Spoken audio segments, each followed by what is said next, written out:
header files. இப்போ நம்ம store item அப்படின்னு சொல்லி ஒரு ப்ரோக்ராம் பண்ணியிருக்கோம். இந்த ஃபைலை என்ன பண்ண போகிறோம் அப்படின்னா ஹெடர் ஃபைலை நம்ம கிரியேட் பண்ணி கம்பைல் பண்ண போகிறோம். அது என்ன ஹெடர் ஃபைல் அப்படின்னா, இப்போ பார்த்தீங்க அப்படின்னா பெரிய ப்ராஜெக்ட் வரும்போது என்ன பண்ணுவாங்க அப்படின்னா ஒருத்தரே எல்லா ப்ரோக்ராமும் பண்ண முடியாது. இப்போ பார்த்தீங்கன்னா main.c அப்படின்னு ஒரு ஃபங்க்ஷன் இருக்கும், main.cன்னு இருக்கும். இப்போ வந்து ஸ்டோர் ஐட்டம் டாட் சி அப்படின்னு சொல்லிட்டு ஒரு ஃபைல் இருக்கும். இப்போது இந்த ஸ்டோர் ஐட்டம் டாட் சிங்கிற ஃபைலை சக்ஸஸ்ஃபுல்லாக கம்பைல் பண்ணணுன்னு வச்சுக்கோங்களேன். அப்போது நமக்கு வந்து என்னென்ன ஃபங்க்ஷன் டிக்ளரேஷன்ஸ் இருக்கோ அது எல்லாமே தெரியணும். இதில் இருக்கிற ஃபங்க்ஷன் டிக்ளரேஷன்ஸ்லாம் இதுக்கு தெரிஞ்சால் மட்டும்தான் நமக்கு இந்த ஃபைலை வந்து கம்பைல் பண்ண முடியும். இப்போவே பார்த்தீங்க அப்படின்னா கீழே ஃபங்க்ஷன் எழுதியிருந்தோம், பட் என்ன சொல்லுது, நமக்கு எரர் வந்துச்சு. அப்போ நம்ம என்ன பண்ணோம், அந்த ஃபங்க்ஷனுடைய ப்ரோட்டோடைப் ஃபஸ்ட் லைனை தூக்கி நம்ம மெயினுக்கு முன்னால் நம்ம போட்டுட்டு கம்பைல் பண்ணோம். அதே மாதிரி எனக்கு ஸ்டோர் ஐட்டத்தில் இதில் ஒரு 4 ஃபங்க்ஷன் வச்சுருக்கேன். இந்த ஃபங்க்ஷனை மெயின் ஃபங்க்ஷன்லேருந்து கால் பண்ணணும்னு வச்சுங்களேன்.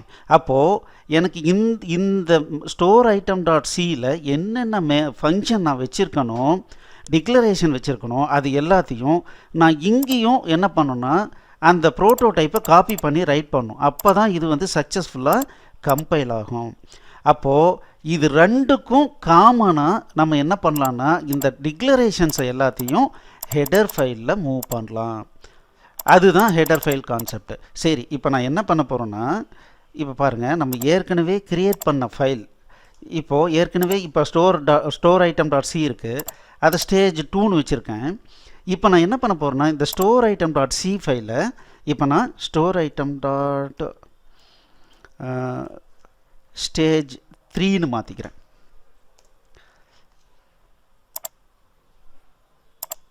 இப்போ ஓப்பன் பண்ணுறேன், ஸ்டோர் ஐட்டம் ஸ்டேஜ் 3 இது ஓப்பன் பண்ணுறேன். இப்போ நம்ம என்ன பண்ணுறோன்னா இந்த டைப் டெஃப் இது, அதுக்கப்புறம் இந்த ஃபங்க்ஷன் டிக்ளரேஷன், இது எல்லாமே எதெல்லாம் டிக்ளரேஷனோ அதை எல்லாத்தையும் தூக்கி இப்போ நான் என்ன பண்ணுறேன்னா புதுசாக ஒரு ஃபைலை க்ரியேட் பண்ணுறேன், ஹெடர் ஃபைல்னு போடுறேன், அதில் போட்டுக்கிறேன். இப்போது ஸ்டோர் ஐட்டம் டாட் ஹெச், இப்போ பாருங்கள் ஸ்டோர் ஐட்டம் டாட் ஹெச்னு க்ரியேட் பண்ணிட்டேன். இதில் ஃபங்க்ஷன் ப்ரோட்டோடைப்லாம் இங்கே க்ரியேட் பண்ணிட்டேன். இப்போது இந்த ஃபைலை ஓப்பன் பண்ணுவோம், ஸ்டேஜ் 3 ஓப்பன் பண்ணால் இப்போ பில்டு கொடுக்குறேன்னு வச்சுக்கோங்களேன். இப்போ பாருங்கள் எரர் வருது, ஏன்னா ஸ்ட்ரக்சர் இல்லை, ஸ்ட்ரக்டு இது எதுவுமே இல்லை. அப்போது என்ன பண்ணுறோம் அப்படின்னா இந்த இடத்துல ஹேஷ் இன்க்ளூட் கொட்டேஷனுக்குள்ளார ஸ்டோர் ஐட்டம் டாட் ஹெச்னு கொடுக்குறேன். அப்படின்னா என்ன அர்த்தம் அப்படின்னா இந்த இடத்துல இந்த ஸ்டோர் ஐட்டம் டாட் ஹெச் இதுக்குள்ளார என்னென்ன இருக்கோ அதை கொண்டு வந்து இந்த இடத்துல இன்க்ளூட் பண்ணிக்கோ அப்படின்னு அர்த்தம். அப்போ இப்போ பில்டு பண்ணனா எனக்கு என்னாகும், எனக்கு சக்ஸஸ்ஃபுல்லாக பில்ட் ஆகிடும். சரி, ஏன் சார் இந்த இன்க்ளூடுக்கு ஆங்குலர் போட்டிருக்கோம், இந்த இன்க்ளூடுக்கு கொட்டேஷனில் போட்டிருக்கோம் அப்படின்னு நீங்கள் கேள்வி கேட்கலாம். சரி, இப்போ அது தெரிஞ்சுக்கணுன்னா டூல்ஸில் ஆப்ஷன்ஸுக்கு வரணும். இங்கே வரும்போது பார்த்தீங்கன்னா இந்த கம்பைலர் இருக்குது பாருங்கள், இந்த கம்பைலர் இந்த ஃபோல்டர் வந்து இங்கே செட் பண்ணியிருக்கோம், கம்பைலர் ஃபோல்டர்னு செட் பண்ணியிருக்கோம். இப்போது இதை ஃபைல் எக்ஸ்ப்ளோரரில் போயிட்டு அந்த ஃபோல்டருக்கு நம்ம நேவிகேட் பண்ணோன்னு வச்சுக்கோங்களேன். இங்கே பார்த்தீங்கன்னா இன்க்ளூடுன்னு ஒரு ஃபோல்டர் இருக்கும், இதுக்குள்ளார தான் நம்மளுடைய எல்லா இன்க்ளூட் ஃபைல்ஸும் இருக்குது. அப்போது நான் ஆங்குலர் கேரக்டருக்குள்ளார stdio.h நான் கொடுத்தேன்னா என்ன அர்த்தம்னா இந்த கம்பைலர் ஃபோல்டர் எங்கே இருக்கோ அதுக்குள்ளார இன்க்ளூடுன்னு ஒரு ஃபோல்டர் இருக்குது, அந்த ஃபோல்டரில் இருக்கிற ஃபைலை எடுத்துக்கணும் அப்படின்னு அர்த்தம். அதே சமயத்தில் டபுள் கொட்டேஷனில் கொடுத்தேன்னா இப்போ சோர்ஸ் ஃபைல் எங்கே இருக்கோ அதே ஃபோல்டரில் நான் வந்து ஹெடர் ஃபைலை வச்சுருக்கேன், அங்கேருந்து எடுத்துக்கோன்னு அர்த்தம். அவ்வளோதாங்க, பெரிய விஷயம்லாம் இல்லை.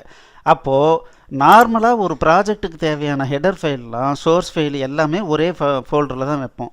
அதனால் என்ன பண்ணுவோம், கொட்டேஷனுக்குள்ளார அந்த ஹெடர் ஃபைலினுடைய நேம் கொடுக்குறோம், அவ்வளோதான்.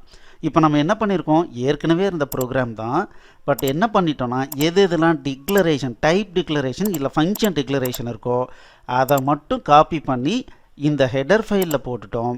அதுக்கப்புறம் அந்த ஹெடர் ஃபைலில் நம்ம இங்கே இன்க்ளூட் பண்ணிவிட்டு அதுக்கப்புறம் நம்ம அதை பேஸ் பண்ணி ஃபங்க்ஷன் கால்லாம் பண்ணியிருக்கோம். அப்போ நமக்கு கரெக்டாக ப்ரோக்ராம் ஒர்க் ஆகுது. அவ்வளோதான், ரொம்ப சிம்பிள். இப்போ பாருங்கள், ரன் பண்ணுறேன்.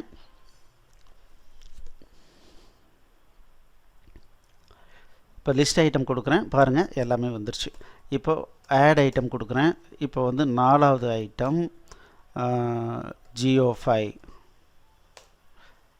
இப்போ லிஸ்ட் ஐட்டம் கொடுக்குறேன் பாருங்கள், 4வது ஐட்டம் GO5 ஆட் ஆகிடுச்சு. ஓகே, இப்போது ப்ரோக்ராம் விட்டு எக்ஸிட் ஆகிடுறேன். இப்போது இந்த சோர்ஸ் கோட் ஃபுல்லாக உங்களுக்கு நீங்கள் டவுன்லோட்ஸ் இதில் இருக்குது. நீங்கள் போயிட்டு டவுன்லோட் பண்ணி இங்கே பாருங்கள், ஸ்டோர் இது இந்த C ஃபைல் இதெல்லாம் கொஞ்சம் ஓப்பன் பண்ணி நீங்கள் அனலைஸ் பண்ணுங்கள். புரிஞ்சுக்கிட்டு இதை ஒரு முறை நீங்கள் பண்ணி பார்த்துட்டு வாங்க. ஏன்னா இதுதான் நம்ம மினி ப்ராஜெக்ட் டெவலப்மெண்ட் பண்ணுறதுக்கு உண்டான ஒரு பேஸ் ஆப்ரேஷன்ஸ். இது தெரியாமல் மினி ப்ராஜெக்டை நீங்கள் டைரெக்டாக பண்ண முடியாது.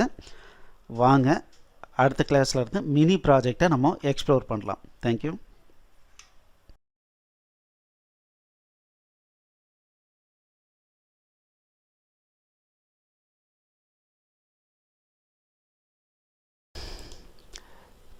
எக்ஸலண்ட். இந்த வீடியோ உங்களுக்கு பிடிச்சிருந்தால் லைக் பண்ணுங்கள், எங்கள் சேனலுக்கு சப்ஸ்கிரைப் பண்ணுங்கள், இந்த வீடியோவை ஷேர் பண்ணுங்கள், குறிப்பாக உங்களுடைய கமெண்ட்ஸ் எழுதுங்க. மேலும் எங்களுடைய அனைத்து கோர்ஸ் என்னென்ன வச்சுருக்கோன்றதை பார்க்குறதுக்கு கீழே இருக்கிற டிஸ்கிரிப்ஷனை கண்டிப்பாக படிங்க. தேங்க்யூ.